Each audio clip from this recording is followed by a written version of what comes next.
ओ सुन ना, सब्सक्राइब कर ना। मना कर रहा है तेरी माँ। This video is sponsored by the SBI, the slowest bank of India. और जब मैं पैसे डिपॉजिट करने गया तो वहां की CCTV फुटेज मेरे हाथ लगी, जो कुछ ऐसी थी। 29THD03 2 9 THD03 T 0 3 यह है एडमैन madman episode 4।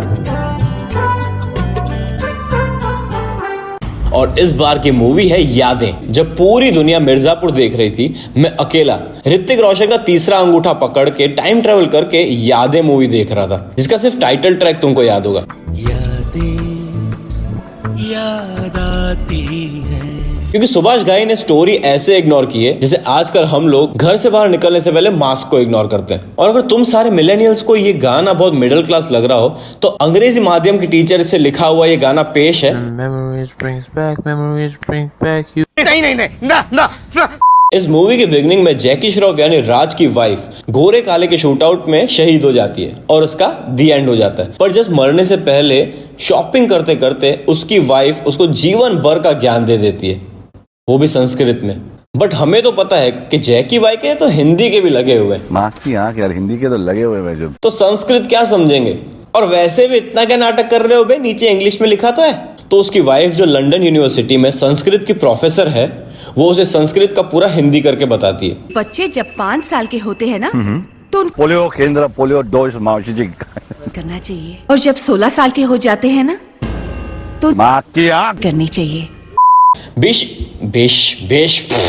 Basically she means एक बेटे की उम्मीद में हमसे जो ये 3 पापा की परियां पैदा हो गई हैं, उसे 16 साल की उम्र के बाद दोस्त बना के रखना, वरना तुम्हारी। अब राज 3 चीजें मिलाकर बड़ा करता है: over acting, melodrama, over love, और एक चीज गलती से मिल जाती, लॉट्स एंड लॉट्स रोना। Thus the Powerpuff Girls were born. रात को इतनी लेट लंदन में अपनी 2 नंबर की बेटी, अरे मेरा मतलब है 2nd नंबर की बेटी को पार्टी करते देख वो डिसाइड करता है कि अपने ईना मीना डीका को इंडिया वापस लेके जाएगा। ये बहुत सही बात है यार, अपना देश होता है। तो अगर आपको आपके बच्चों को सुधारना है तो ये अंकल की एडवाइस एकदम परफेक्ट है। इसलिए मैं अपने बच्चे लाहौर में छोड़ गया। मैंने कहा बच्चों, देसी हो देसी ही रहो। यहाँ होती है रौनित की एंट्री। रौनित एक स्टूडियो ओन करता है जिसका नाम है sedguru.com, जहाँ पर वो संस्कारी टिंडर टाइप्स वेबसाइट बनाता है, जो ललित मल्होत्रा का बेटा है। और ललित अंकल जब पार्टी करते थे अपनी जवानी में, तो उसके दोस्त लोग उसको ऐसे ही बुलाते थे। रौनित राज अंकल को अपना बेस्ट फ्रेंड मानता है। तो राज अंकल का ईमेल पढ़ते पढ़ते वो डिसाइड करता है कि वो दुख बांटने इंडिया जाएगा। और ये मेरा फेवरेट पार्ट है, क्योंकि मूवी में जब जब जैकी का हाथ खाली दिखा है, किसी ने आकर उसे कोक पकड़ा दिए। यहाँ कोक, वहां कोक, इसके हाथ में कोक, अबे कोकी के। But did you miss that Coke kitchen? अच्छा रुको, रौनित जब इंडिया आता है राज अंकल का दुख बांटने, उसका मतलब है वो तीनों बेटियों की शादी कराने आया है। तो पहली बेटी के लिए कोकमोहब्बत.com से एक लड़का ढूंढता है जो खुद कोक की कंपनी में ही काम करता है। जैसे लड़का इनको पसंद आता है, सोशल डिस्टेंस वाला डांस शुरू कर देते हैं। इस वक्त पूरा देश कोरोना वायरस यानी कोविड-19 से लड़ रहा है। इस वक्त पूरा देश कोरोना वायरस यानी कोविड-19 से लड़ रहा है। ये 3 घंटे के चिंगम जैसी खींची ड्रामा में पहले घंटे में पहली बेटी की शादी हो जाती है कोक वाले के साथ, दूसरे घंटे में दूसरी बेटी का लव अफेयर पकड़ा जाता है। प्यार करती हूँ मैं उससे।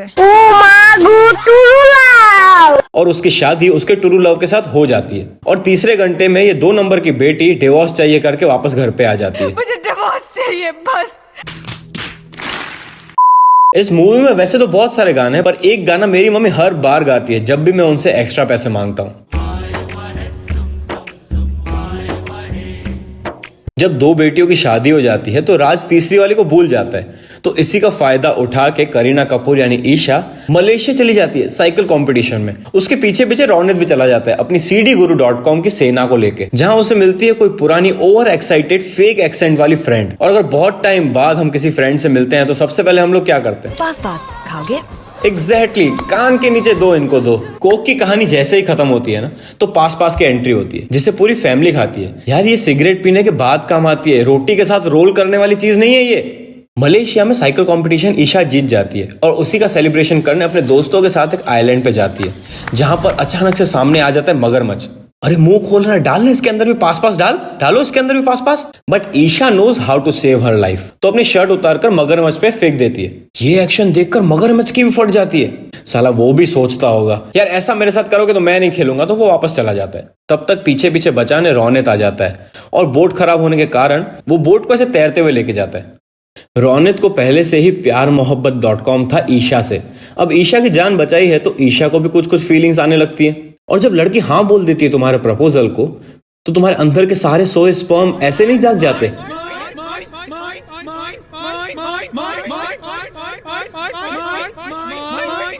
पर ये लोग जब तक वापस आते हैं प्यार का फूल खिला के, पीछे ललित अंकल यानी रौनित के पापा इनकी सारी कलियां काट देते हैं। अब रौनित का रिश्ता होगा लंदन के सबसे बड़े बिजनेस टाइकून की बेटी के साथ, क्योंकि ललित अंकल को लगता है कि राज की बेटी के साथ शादी करेंगे तो हर दिन सिर्फ एक वड़ा पाव और एक पाव भाजी मिलेगी, वो भी फ्री। पर यहाँ तो 100 करोड़ का मामला है, पैसा ही पैसा होगा।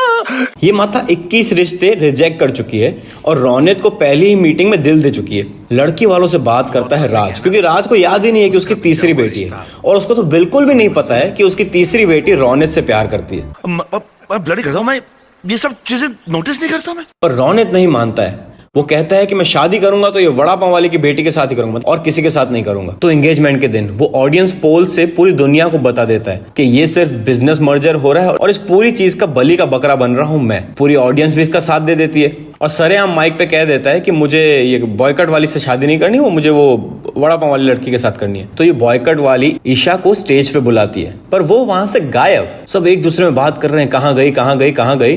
वहीं पापा की परी चल दी पापा के पीछे पीछे पीछे पूरा मल्होत्रा परिवार आ जाता है।